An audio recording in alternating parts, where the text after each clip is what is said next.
हेलोधुलितखेदया विसदया प्रन्मीलदामोदया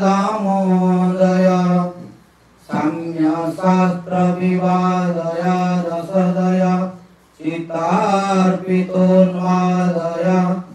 सस्वद्भक्तिविनोदया समदया माधुर्यमर्यादया श्रीचैतन्यदया निधे तव दया भूयादमन्दोदया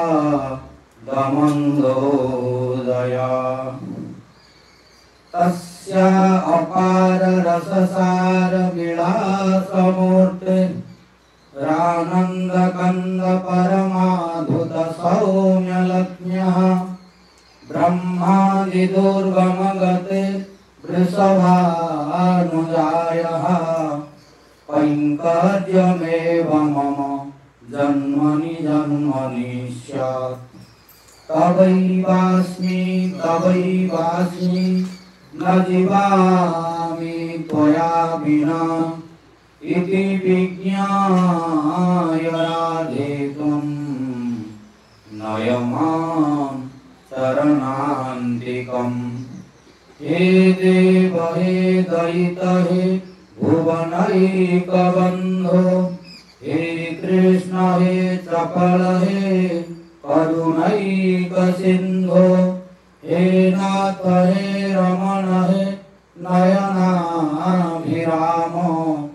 आहा कदानुभवितासि पदं दृशोर्मे नीलाचल निवासाय नित्याय परमात्मने बलभद्र सुभद्राभ्यां जगन्नाथाय ते नमः। भक्त्या विहीना अपराधलक्ष्मी क्षिप्ता च कामादितरङ्गमध्ये कृपामयि त्वां शरणं प्रपन्ना वृन्दे नमस्ते चरणारविन्दम्। यं प्रभदन्तमनुपेतमपेतकृत्यं द्वैपायनो विरहकातराजुहाव पुत्रेति तन्मयतया तर्गोऽभिनेदुः तं सर्वभूतहृदयं मुनिमानतोऽस्मि। नारायणं नमस्कृत्य नरं चैव नरोत्तमं देवीं सरस्वतीं व्यासं ततो जयमुदीरयेत्।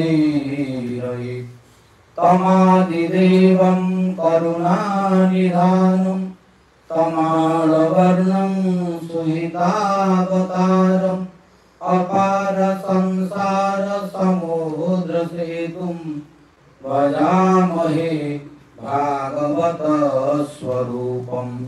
वंशाकल्पतरुभ्यश्च कृपा सिन्धुभ्य एव च पतितानां पावनेभ्यो वैष्णवेभ्यो नमो नमः। जय रूप सनातन भट्ट रघुनाथ श्रीजीव गोपाल भट्ट दास रघुनाथ। आददान तृणं दन्तै हृदं जाचे पुनः पुनः श्रीमद्रूप पदं भोज धुलिष्यां जन्म जन्मनि। श्रीचैतन्य मनोभीष्टं स्थापितं येन भूतले सोऽयं रूप कदा मह्यं ददाति स्वपदान्तिकम्। जय श्री कृष्ण चैतन्य प्रभु नित्यानंद श्री अद्वैत गदाधर श्रीवासादि गौर भक्त वृंद। हरे कृष्णा कृष्णा कृष्णा हरे हरे हरे राम राम राम हरे